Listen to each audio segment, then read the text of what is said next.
샬롬 샬롬 샬롬 샬롬. 하나님 사랑합니다. 여러분 주 안에서 사랑합니다. 오늘 에스겔 18장 말씀 32절 제가 마지막을 다시 한번 봤더니 주 야훼 말씀이니라. 죽을 자가 죽는 것도 내가 기뻐하지 아니한다 말씀하고 계세요. 그렇기 때문에 너희는 스스로 돌이키고 살지니라. 우리는 돌이키고 항상 순간순간 죽을 것 같은 고비도 스스로 돌이키고 살아야 할 줄로 믿습니다. 18장 전체 봅니다. 유다 백성들은 그들의 열조의 죄악을 따라 열조들과 동일하게 아니 그보다 더 범죄함으로 하나님의 진노와 심판을 받죠. 에스겔 2장 3, 4절에도 증거합니다. 그럼에도 불구하고 그들은 자신들의 죄가 없는데 조상이 지은 죄로 말미암아 불공평한 하나님께 벌을 받고 있다 이렇게 생각들을 하는 거예요. 이 하나님께서는 그들의 생각이 틀렸다라는 것을 알리기 위해서 오늘 18장 말씀을 통해서 그 생각의 부당성을 설명하고 계십니다. 인간들의 편견과 오만이에요. 죄는 전가가 된다 이렇게 말씀하고 있습니다. 야훼 말씀이 내게 임하여 이르시되 너희가 이스라엘 땅에 관한 속담에 이르기를 아버지가 신포도를 먹었으므로 그의 아들의 이가 시다고 하면 어찌 됨이냐. 3절이죠. 주 야훼 말씀이니라. 내가 나의 숨을 삶을 두고 맹세하노니 너희가 이스라엘 가운데서 다시는 이 속담을 쓰지 못하게 되리라. 모든 영혼이 다 내게 속한지라. 아버지의 영혼이 내게 속한 같이 그의 아들의 영혼도 내게 속하였느니 범죄하는 그 영혼은 죽으리라. 이렇게 말씀하고 있어요. 앞에서 말했듯이 유다 백성들은 조상들의 죄가 부당하게 그들에게 전가가 되었기 때문에 부당한 벌을 받는다고 생각을 했다는 거죠. 2절에 그러죠. 너희가 스스로 이스라엘 땅에 관한 속담에 이르기를 아버지가 신포도를 먹었으므로 그의 아들이 이가 시다고 하면 어찌냐. 그렇지 않다라는 거예요. 전가가 된다라는 이것 그렇지 않다. 오늘날에도 사람들은 유다 백성들 같이 다른 사람의 죄가 죄와 의는 전가가 되기 때문에 죄를 지은 사람과 관련된 자는 죄값을 물려받는다. 의로운 사람과 관련된 사람은 그의 의의 덕을 본다. 이렇게 믿는 경향이 있다라는 거죠. 아내의 그 악을 자손에게 보호하신 하나님. 신명기 34장 7절에 보면 모세가 죽을 때 나이 120세였으나 그의 눈이 흐리지 아니하였고 기력이 쇠하지 아니하였더라 이렇게 말씀하고 있죠. 열주의 죄로 쇠잔해집니다. 레위기 26장 39절에 너희 남은 자가 너희 원수들의 땅에는 자기의 죄로 말미암아 쇠잔한다라고 얘기해요. 땅에서 그 조상의 죄로 말미암아 조상같이 쇠잔하리라. 나는 무죄하다. 다른 사람의 죄가 전가되었기 때문에 내가 죄값을 넘겨받음으로 심판의 고통을 받는다는 생각의 배후에는 인간이 버릴 수 없는 깊은 병이 있는데 곧 교만의 병이라는 것이 도사리고 있다. 왜냐하면 그 생각은 자신은 죄가 없다는 것을 암암리에 주장하는 것이기 때문이다. 그리고 모든 사람들의 마음 한편에는 이런 본성이 자리 잡고 있다. 모든 영혼이 다 내게 속한지라. 아버지의 영혼이 내게 속한 같이 그의 아들의 영혼도 내게 속하였나니 범죄하는 그 영혼은 죽으리라. 4절에 그러죠. 5절에 사람이 만일 무르워서 정의와 공의를 따라 행하며 산 위에서 재물을 먹지 아니하며 이스라엘 족속의 우상에게 눈을 들지 아니하며 이웃의 아내를 더럽히지 아니하며 월경 중에 있는 여인을 가까이 하지 아니하며 사람을 학대하지 아니하며 빚진 자의 저당물을 돌려주며 강탈하지 아니한 줄인 자에게 음식물을 주며 벗은 자에게 옷을 입히며 별일을 위하여 구워주지 아니하며 이자를 받지 아니하며 스스로 손을 금하여 죄를 짓지 아니하며 사람과 사람 사이에 진실하게 판단하며 내 율례를 따르며 내 규례를 지켜 진실하게 행할진대 그는 의인이니 반드시 살리라. 주 야훼의 말씀이라. 그래서 오늘 제목은 반드시 살리라 이렇게 제가 올리겠습니다. 죄책의 전가에 대해서 창세기 3장 12절에 아담의 이르되 하나님이 주셔서 나와 함께 있게 하신 여자 그가 그 나무 열매를 내게 주므로 내가 먹었나이다. 내가 그런 게 아니라 내 여자가 내게 주어서 나는 그냥 어쩔 수 없이 그냥 먹었다. 죄책의 전가를 하고 싶어 하죠. 우리 마음 안에는 항상 이런 게 있습니다. 죄 없다 하면 스스로 속이는 것이다. 요한 1서 1장 8절입니다. 만일 우리가 죄가 없다고 말하면 스스로 속이고 또 진리가 우리 속에 있지 아니할 것이다 얘기합니다. 우리가 죄가 없다고 말할 수가 없어요. 항상 순간순간 우리는 죄악 속에 손을 담그고 있습니다. 근데 그걸 깨닫고 자주 하나님께 나아가 회개할 줄 아는 그러면서 조금씩 성화의 과정을 밟아가는 거겠죠. 나의 고난은 억울하다 이런 마음이 우리에게 또 있죠. 나는 무죄한데 다른 사람 죄값 때문에 아까 아담이 얘기했듯이 내 옆에 있는 이 여인이 주어서 난 할 수 없이 먹었다 이런 마음이 있다라는 거죠. 이 고통을 받는다는 생각을 가진 사람은 의심할 여지 없이 자신이 받는 고통은 부당하다고 어리석게 생각한다라는 거예요. 유다 백성들도 그렇게 생각했거니와 그와 같은 선상에 있는 모든 사람도 동일하게 자신들이 받는 고통은 부당하다고 이렇게 내심 생각을 한다. 그들은 자신들이 결코 무죄하다고 생각하게 돼. 내가 그런 게 아니야. 내 상황이 어쩔 수 없었어. 이런 거 우리는 참여를 많이 합니다. 그래서 그들은 인생의 고통을 달게 받지 않고 항상 불평, 불만, 나 때문이 아니라 이런 것들 때문에 이렇게 얘기한다라는 거죠. 스스로 의롭게 여겨요. 로마서 40장 8절입니다. 내가 내 공의를 부인하려느냐, 내 의의를 세우려고 나를 악하다 하겠느냐, 이렇게 증거하고 있습니다. 죽기를 간구한 요나죠. 요나서 4장 3절에 보면 야훼여 원하건대 이제 내 생명을 거두어 와서서 사는 것보다 죽는 것이 내게 나옴이니이다. 우리 가끔 이럴 때 있죠. 너무나 공부하고 할 것 많고 몸이 따라가주지 않고 아주 죽을 것 같아. 근데 피할 수도 없어. 이럴 때 그냥 차라리 아이고 얼른 갔으면 좋겠네 이런 생각할 때가 많습니다. 하나님이 답변하셔요. 죄는 정가가 되는 게 아니라고 말씀을 하시죠. 내 율례를 따르면 내 규례를 지켜 진실하게 행하면 그는 의인이니 반드시 너는 살 것이다 라고 말합니다. 예, 가령 그가 아들을 낳았다면 그 아들이 이 모든 선은 하나도 행하지 아니하고 죄악 중에 하나를 범하여 강포하거나 살인하거나 산위의 재물을 먹거나 이웃 아내를 더럽히거나 가난하고 궁핍한 자를 학대하거나 강탈하거나 빚진 자의 저당물을 돌려주지 아니하거나 우상에게 눈을 들거나 가증한 일을 행하거나 별일을 위하여 꾸어주거나 제가 저거 준비를 안 해놨네요. 그가 살겠느냐 결코 살지 못하리니 이 모든 가증한 일을 행하였은즉 반드시 죽을지라 자기의 피가 자기에게로 돌아가리라.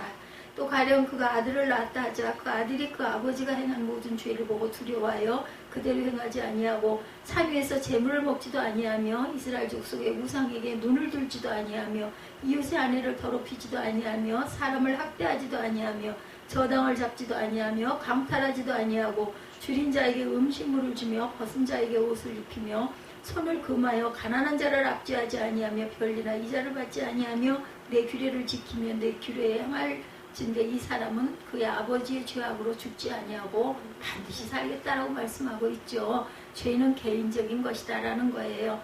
유다 백성들과 사람들은 하나님 말씀을 곡해해서 죄가 전가된다고 생각했지만 하나님은 처음부터 아비는 그 자식을 위해 죽음을 당하지 아니하며 자식들은 그 아비로 인하여 죽지 않고 오직 각 사람은 자기 죄의 죽음을 당한다 말씀을 하세요.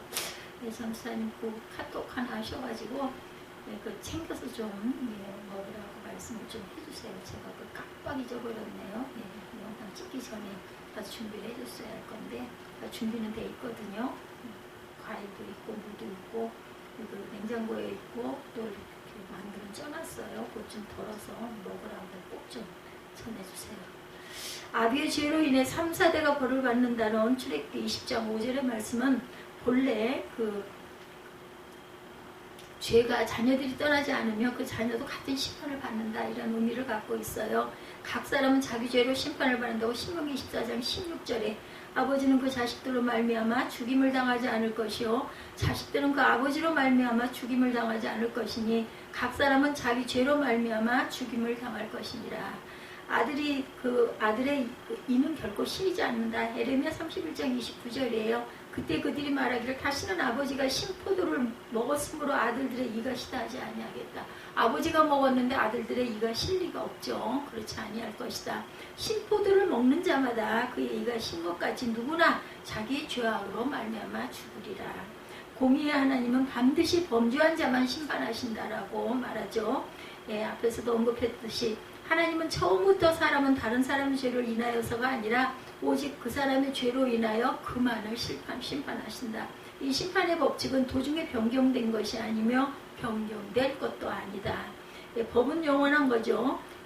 이런 그 각 사람들 오직 그가 지은 죄값에 따라서만 심판을 받는다. 계시록 20장 12절에서 15절에도 하나님은 공의의 하나님이시다 이렇게 말씀하고 있습니다. 계시록 20장 11절 볼까요? 또 내가 크고 흰 보좌가 그 위에 앉으신 이를 보니 땅과 하늘이 그 앞에서 피하여 간데 없더라. 내가 보니 죽은 자들이 큰 자나 작은 자나 그 보좌 앞에 서 있는데 책들이 펴있고 또 다른 책이 펴졌으니 그 생명책이라. 죽은 자들이 각기 행위를 따라 책들에 기록된 대로 심판을 받으니 바다가 그 가운데 죽은 자들을 내주고 사망과 음부도 그 가운데서 죽은 자들을 내주매 각 사람이 자기 행위대로 심판을 받고 사망과 음부도 불못에 던져진 이것은 둘째 사망 불못이라. 누구든지 생명책에 기록되지 못한 자는 불못에 던져지리라. 이렇게 증거하고 있다라는 거죠. 이렇게 행한 대로 우리는 보응을 받는다. 이사야 3장 11절에 악인에게는 화가 있으리니 이는 그의 손으로 행한 대로 그가 보응을 받을 것이니라. 자기 행위를 따라 심판을 받는다. 계시록 20장 12절에 또 내가 보니 죽은 자들이 큰 자나 작은 자나 그 보좌 앞에 서 있는데 책들이 펴있고 다른 책이 또 하나 펴졌는데 생명책이라. 죽은 자들이 자기 행위를 따라 책들에 기록한 대로 심판을 받는다.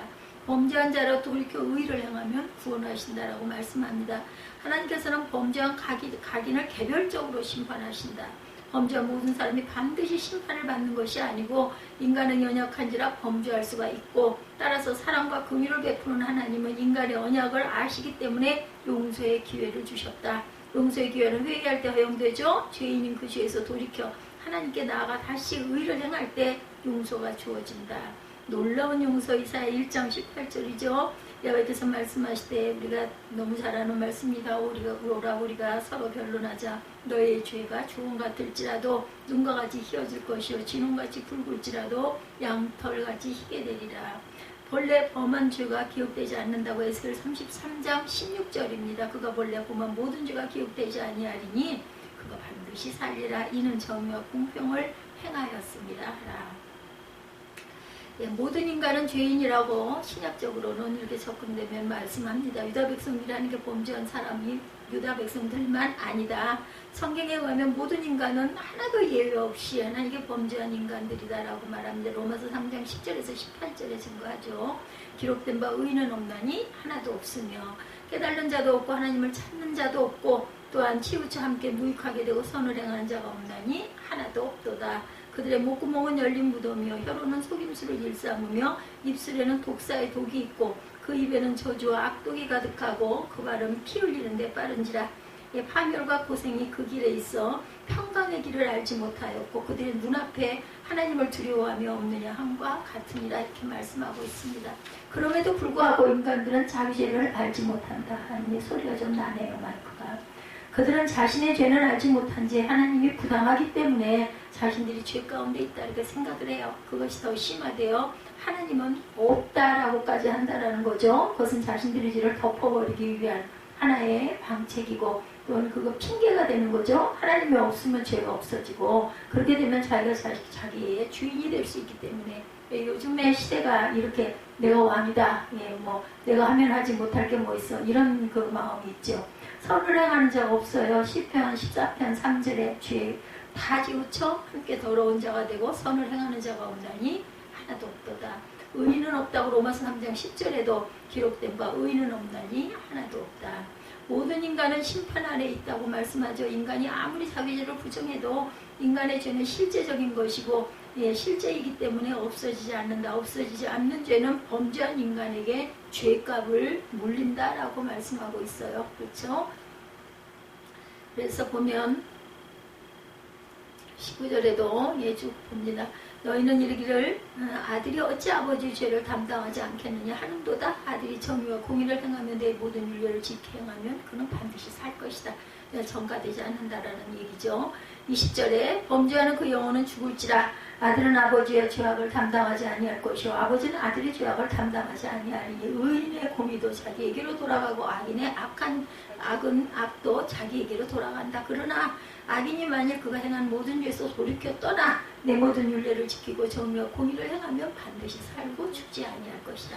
그 범죄한 것이 하나도 기억됨이 되지 아니하리니 그가 행한 공의로 살리라. 주야의 말씀이니라. 내가 어찌 악인이 죽는 것을 조비민들 기뻐하랴. 그가 돌이켜 그 길에서 떠나 사는 것을 어찌 기뻐하지 않겠느냐. 만일 의인이 돌이켜 그 공의에서 떠나 범죄하고 악인이 행하는 모든 가증한 일대로 행하면 살겠느냐. 그가 행한 공의로운 일은 하나도 기억됨이 되지 아니하리니 그가 그 범한 허물과 지은 죄로 죽으리라.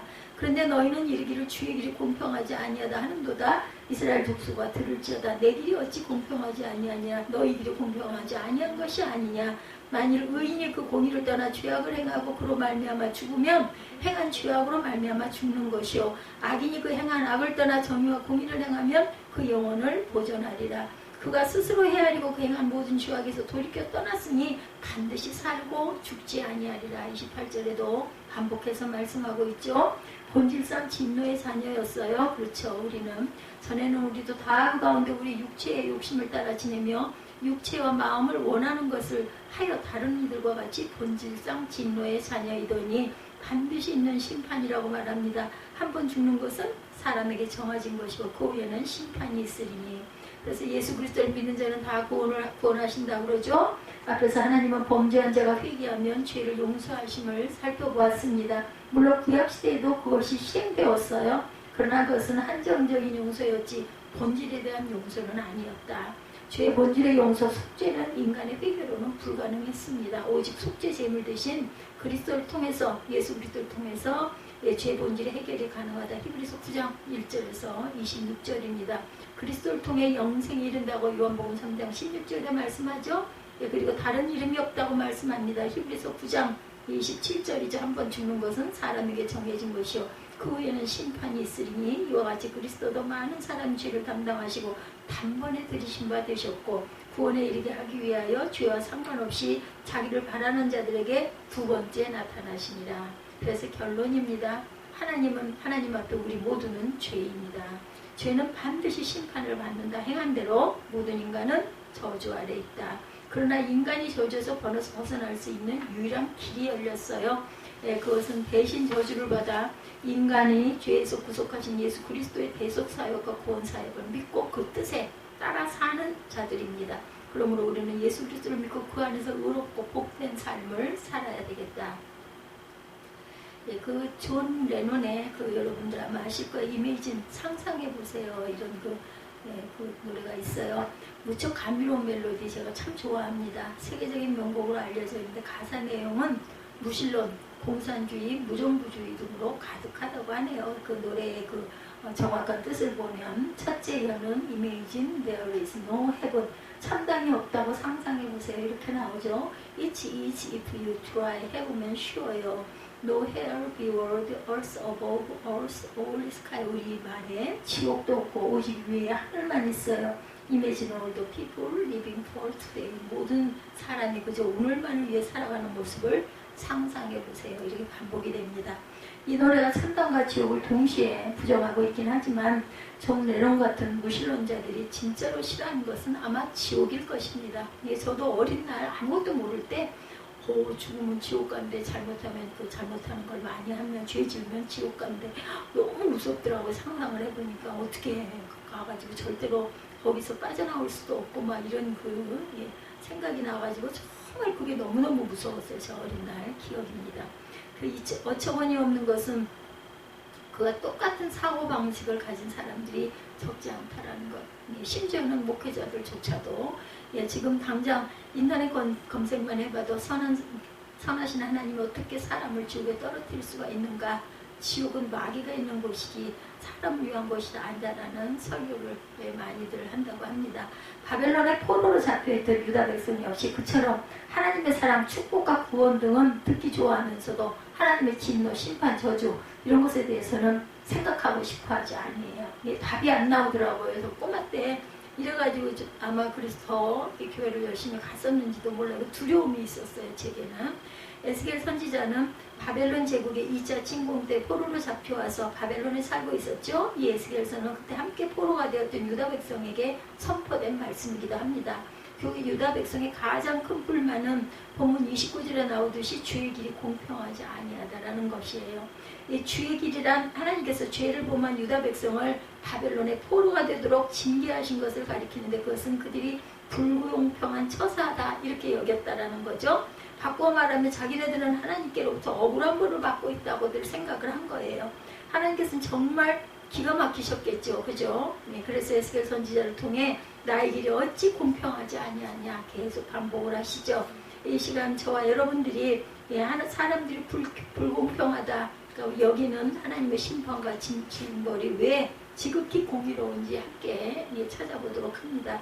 벌은 하나님의 불공평해서가 아니라 오직 사람 자신의 죄 때문에 받는 것이지 무슨 조상이 죄를 지었기 때문에 부모가 죄를 지었기 때문에 그것이 전가되지는 절대 않는다라는 거죠. 1절부터 4절까지 보면 야훼의 말씀이 내게 임하이르되 너희가 이스라엘 땅에 관한 속담에 이르기를 아버지가 신포도를 먹었으므로 그의 아들이 이가시다고 하면 어찌 되느냐. 주야의 말씀이니라. 내가 나의 삶을 두고 맹세하는 너희가 이스라엘 가운데서 다시는 이 속담을 쓰지 못하게 되리니 모든 영혼이 다 내게 속한지라. 아버지의 영혼이 내게 속한 같이 그의 아들의 영혼도 내게 속하였나니 범죄하는 그 영혼은 죽으리라. 이 범죄하면 죽습니다. 근데 그걸 하나님이 기뻐하시지 않는다라는 거예요. 악한 자라도. 그렇죠. 빨리 돌이키면 마지막 순간 직전까지라도 돌이키면 내가 용서하겠다고 말씀하죠. 그래서 보면 우리 옛 속담에 잘 되면 재탄 못 되면 조상탓 이런 얘기 참 많이 합니다. 매사에 자기 잘못을 인정하려 하지 않고 잘못된 일에 대한 책임은 조상까지 끌어들여서라도 남에게 전가시키고 모든 공이 자기 잘한 것은 자기에게만 돌리는 공로는 자기가 치하를 받고 싶어하는 우리의 그 뭐라 그래야 되죠? 속성이에요. 인간의 속성. 바벨론의 포로로 잡혀와 있던 유다 백성 역시 그와 똑같은 자세를 가지고 있었다. 그들은 아버지가 신포도를 먹음으로 그의 아들이 이가시다라는 이스라엘 땅에 관한 속담을 인용하고 있었는데 하나님께서는 너희가 어찌 그렇게 말하느냐. 제가 안 일어났나 보네. 그 속담의 의미가 잘못된 것임을 책망합니다. 상식적으로 생각해봐도 어디까지나 신포도를 먹은 당사자에는 아버지의 이만식에 느껴지는 것이 당연해요. 그럼에도 불구하고 유다 백성이 아버지가 신포도를 먹었는데 아들의 이가 시게 되었다라는 거예요. 그 죄는 자기네 조상이 저질렀는데 그에 대한 벌은 자기네가 당하고 있으니 이것은 지극히 불공평한 처사가 아니냐라고 하는 뜻입니다. 그런 유다 백성을 향해 하나님께서는 뭐라고 말씀해요? 3절에 너희가 이스라엘 가운데 다시는 그따위 속담을 쓰지 못하게 되리라고 천명하죠. 그리고 4절 이하에 보면 범죄하는 그 영혼은 죽으리라. 오직 죄를 지은 당사자만 반드시 벌을 받게 하시는 원칙을 구구절절 강조합니다.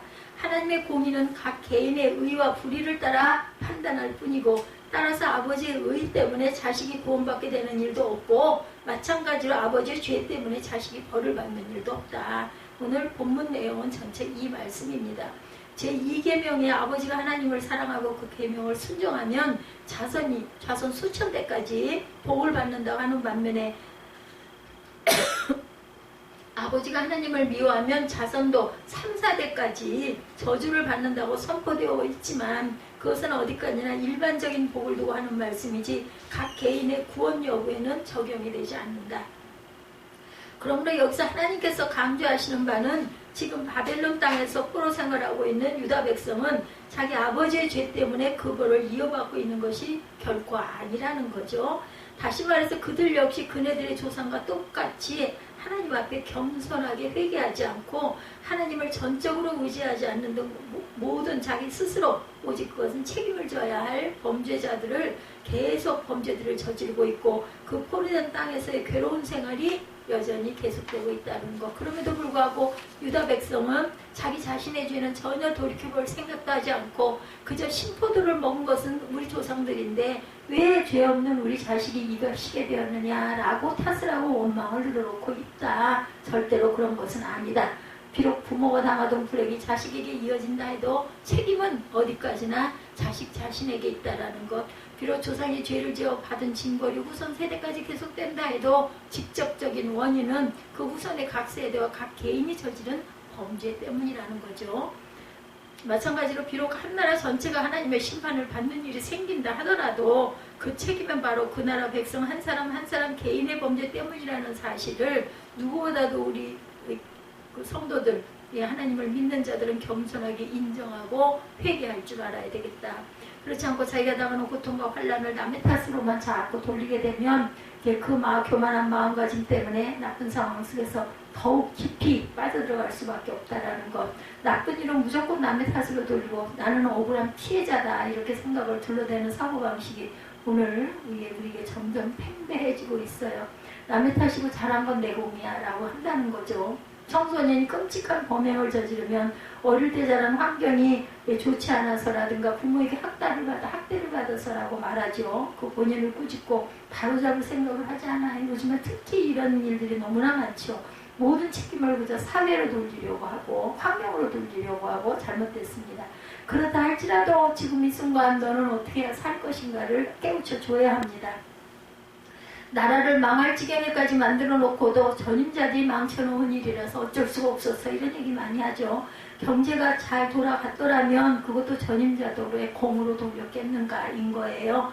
아버지가 포도를 먹어 아들의 이가 시다라는 패배의식에 사로잡혀 있으면 악순환에서 결코 우리가 벗어날 수가 없다. 내가 뭐 그런 불이익을 당했다 할지라도 어떻게 해야 돼요? 극복하고 잊어버리고 다시 새롭게 살아야 되죠. 그게 바로 내게 플러스예요. 그래서 원수를 용서하라는 것은 그 사람을 원수를 사랑해서가 아니라 그 죄지은 나쁜 사람을 사랑해서가 아니라 내가 거기서 벗어나기 위해서 내가 용서해야 마음에 그저 짐을 내려놓게 된다라는 거죠.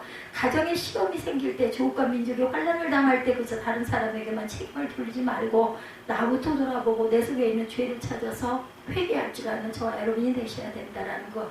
아무리 악한 사람이라도 죄 용서함을 받고 구원 얻을 수 있는 기회가 다 있다라는 걸 주어진다라는 거죠. 19절에서 22절에도 보면 너희는 이르기를 아들이 어찌 아버지의 죄를 담당하지 아니하겠느냐 하는도다. 아들이 정의와 공의를 행하며 내 모든 율례를 지켜 행했으면 그는 반드시 살거니와 범죄하는 영혼은 죽을지라. 아들은 아버지의 죄악을 담당하지 아니할 것이요 아버지는 아들의 죄악을 담당하지 아니하리니 의인의 공의도 자기에게로 돌아가고 악인의 악도 자기에게로 돌아가리라. 그러나 악인이 만일 그가 행한 모든 죄에서 돌이켜 떠나 내 모든 율례를 지키고 정의와 공의를 행하면 반드시 살고 죽지 아니할 것이라. 그 범죄한 것이 하나도 기억됨이 되지 아니하리니 그가 행한 공의로 살리라.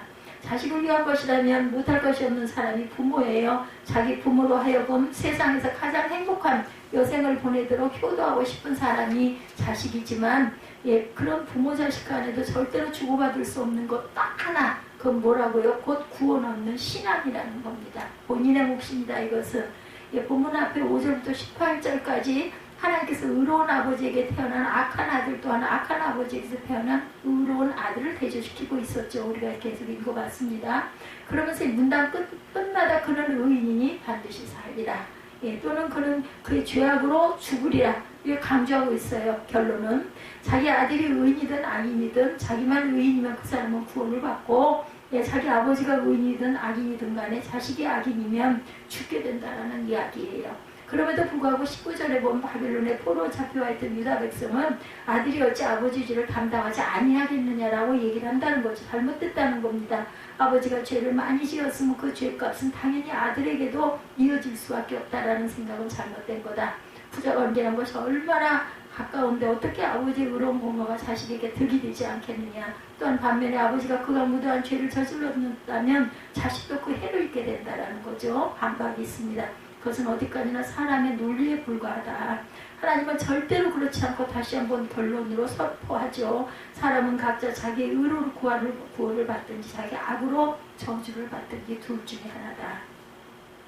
아들은 아버지 죄 때문에 벌을 받지 않을 것이며 아버지 없이 아들 죄를 대신 책임질 수도 없다. 의인의 의로움도 오직 본인에게만 구원을 가져다 주고 악인의 악함도 오직 본인에게만 사망을 가져다 줄 뿐이라는 것.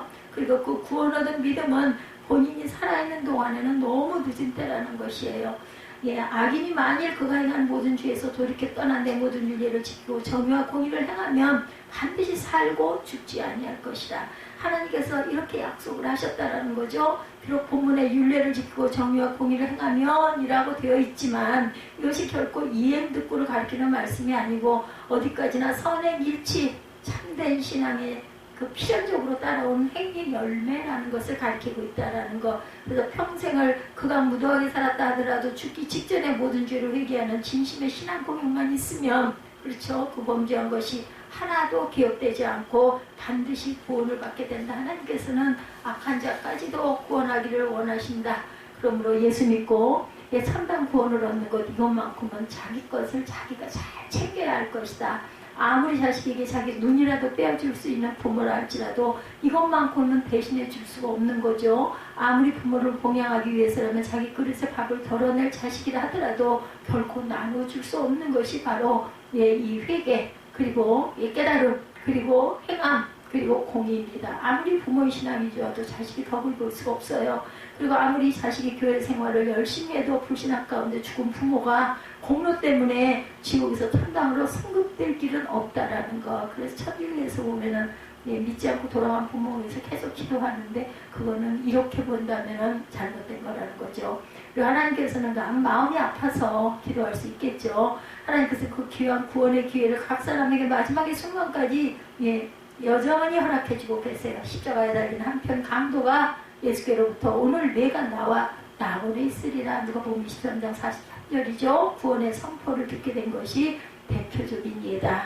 그 강도는 먼저 예수님에게 당신의 나라에 임하실 때 나를 기억하소서 하는 말 한마디를 했을 뿐인데도, 그런데도 예수께서는 내가 너를 반드시 기억하리라. 나와 함께 너 있을 거야. 걱정하지 마라. 위로하시죠. 그 강도는 무슨 선행의 공로 따위를 쌓을 기회가 전혀 없었지만 하나님께서 그 신앙 고백 하나만을 보시고 의인으로 의롭다 칭해 주셨다라는 것. 하나님께서는 사람이 아무리 평생을 악한 짓만 하고 살았다 하더라도 이처럼 쉽게 구원받을 수 있는 길을 아무리 인생의 마지막 순간이라 하더라도 여전히 천국에 들어갈 수 있는 문을 활짝 열어놓고 계시다. 근데도 죽을 때까지 자기 죄에서 돌이켜 떠나 회개하지 않는 사람이 끝내 영벌 지옥에 떨어진다 해서 하나님을 불공평하다라고 항의할 수가 있겠는가. 구미로우신 하나님께서 아직은 은혜 받을 만한 때, 아직은 구원받을 기회를 연장시키고 계시다는 이 시간을 소중히 여기며 부지런히, 그죠? 전하고 부지런히 행하는 저와 여러분들이 되시기 바랍니다. 세 번째, 하나님은 엄중한 심판 중에도 무한한 인애를 여전히 베풀고 계신다라는 거예요. 29절 이하의 32절에 이스라엘 육속은 이르기를 주의 일이 공평하지 아니하다 하는도다. 이스라엘 육속이 나의 길이 어찌 공평하지 아니하냐. 너희 길이 공평하지 아니한 것은 아니냐. 주 야훼의 말씀이니라. 이스라엘 육속아, 내가 너희 각 사람의 행한 대로 심판할지라. 너희는 돌이켜 회개하고 모든 죄에서 떠날지어다. 그러한즉 그것이 너희에게 죄악의 걸림돌이 되지 아니하리라. 너희는 너희가 범한 모든 죄악을 버리고 마음과 영을 새롭게 할지어다. 이스라엘 족속아, 너희가 어찌하여 죽고자 하느냐. 주야의 말씀이니라. 죽을 자가 죽는 것도 내가 기뻐하지 아니하노니 너희는 스스로 돌이키고 살지니라. 살아라. 살으라고 생명을 주셨어요. 그렇죠? 이스라엘 족속은 오로지 자기의 죄 때문에 벌을 받고 있고 하나님께서 여전히 베풀어주고 계시는 구원의 기회는 마다하면서 그저 주의 길이 공평하지 아니하다라는 원망과 항의의 목소리만 높이고 있다. 그래서 부정적인 생각을 입에 달고 사는 사람은 참 불쌍한 사람이라는 걸 우리가 알고 중보를 해줘야 되겠죠. 깨닫게 해줘야 되고 행함으로 우리가 자꾸 보여야 합니다. 죄악의 걸림돌에 스스로 걸려있는 형국이라는 거 안타깝게 생각을 해야 돼요. 즉 자신의 죄를 깨달을 줄 모르는 무지와 모든 것을 오히려 하나님 탓으로 돌리려는 교만이라는 자승자박 상태에 빠져 있었던 것이다. 그처럼 악한 유다 백성을 향해 하나님께서는 다시 한번 너희는 돌이켜 회개하고 모든 죄를 떠날지어다. 너희가 범한 모든 죄악을 버리고 마음과 영을 새롭게 할지어다. 지금도 이 순간도 말씀을 통해서 저와 여러분에게 말씀하고 계시죠. 그들을 망하게 하는 것은 오직 그들 자신이 저지른 죄악 때문일 뿐이지 결코 하나님께서 불공평하시거나 무섭게만 대하셔서 그렇게 되게 만들지 않으신다라는 것. 유다 백성이 그렇게 오해한 것은 하나님의 성품이 얼마나 인애하고 자비로운지를 모르는 불신앙의 극치라고 말합니다. 왜냐하면 그처럼 스스로 패망과 저주의 길을 자처하는 가운데 오히려 당신의 공의로우심을 비난하고 원망하고 있는 유다 백성을 향해 하나님은 실로 엄청난 사랑을 부어주고 계신다라는 거. 바로 이스라엘 족속아, 너희가 어찌하여 죽고자 하느냐. 죽을 자가 죽는 것도 내가 기뻐하지 아니하노니 너희 스스로 돌이키고 살지니라 말씀하고 있습니다. 여기서 죽을 자란 자신의 죄악 때문에 하나님의 공으로신 심판을 받아 죽게 될 자를 가리키는 것이고, 하나님께서는 그처럼 마땅히 죽어야 할 사람이 죽는 것까지도 결코 기뻐하지 아니하신다. 놀라운 말씀을 하고 계시죠. 인간 사회에 악인이 벌을 받게 되면 다들 통쾌하고 후련해하기 마련이에요. 잘됐네? 쌤통이다 우리 이러잖아요. 유괴범이나 살인범이 잡혀 무기징역이나 사형을 당하게 되면 직접적인 피해자가 아닌 사람들까지도 잘됐다, 아이고 옳게 법관이 판결을 참 잘했다 이렇게 얘기하죠. 형량이 가벼우면 오히려 뭐라 그래요? 아니 왜 저런 자를 왜 살려나? 평생 못 나오게 하거나 나와서 또 보복을 하면 어떻게? 아니면 당연히 사형이지 사람을 죽였는데 이런 얘기 많이 합니다. 하나님께서는 그러시지 않으시다라는 거. 언젠가 그 방송을 통해서 미국의 어느 법정에서 실제로 일어났던 일입니다. 한 여자 판사가 재판장 자리에 앉아 있었는데 피고인이 공교롭게 그 판사의 동창생이었다고 합니다. 비록 친구였다 할지라도 그녀는 오직 법에 따라 결국 유죄 판결을 당연히 내릴 수밖에 없었겠죠. 그렇지만 선고를 내린 후에 판사는 피고 동창생에게 따뜻하고 진심 어린 위로와 격려의 말을 덧붙입니다. 엄정한 공의를 시행하면서도 인간적인 사랑을 끝까지 간직하고 있었다는 거죠. 예. 비록 끝내 죄악을 버리지 않는 자는 각 사람의 행함대로 심판하시고 여지없이 영벌의 선고를 내리시는 엄한 재판장이시지만 그렇게 사람들이 자기 죄로 죽어가는 것을 절대로 결코 기뻐하지 아니하신다라는 것, 안타깝게 여기시고 불쌍히 여기신다는 거죠. 그러므로 하나님의 공의는 결코 하나님의 인자와 상반되는 것이 아니다. 어떻게 하나님이 사랑해서 영벌의 판결을 내릴 수가 있겠는가 하는 항의하는 자들에게 내가 심한 것이 아니다. 너희가 끝까지 구원의 길을 버렸기 때문이라고 대답하신다는 얼마나 안타까우시겠어요. 구세주를 보내주신 사랑의 하나님을 믿을 수 있지만 심판주를 재림시킬 공포의 하나님은 믿을 수 없다라고 대드는 자들에게 하나님께서는 나는 너희처럼 악하고 교만한 자들이 죽게 되는 것조차 조금도 기뻐하지 아니한다라고 그 영혼을 불쌍히 여기고 계신다라는 것. 성부 하나님을 감히 근우가 불의하다고 말할 수가 있겠는가. 구원에 있으면 심판도 있고 천당에 실존하면 지옥도 당연히 존재하는 것이고 영생을 믿는다면 영벌 또한 믿어야 함이 당연하다라는 거죠. 실록으로 오신 재판장이시고 인자가 한이 없으신 하나님 아버지께서 그 엄중한 백보자 심판대의 날을 아직 연기시켜주고 있는 동안 우리는 구원의 확신을 굳게 붙들고 부지런히 우리가 변화되고 또한 변화시키는 행함에 있는 믿음을 행동으로 표현하는 저와 여러분들이 되시기를 주님의 이름으로 축복합니다.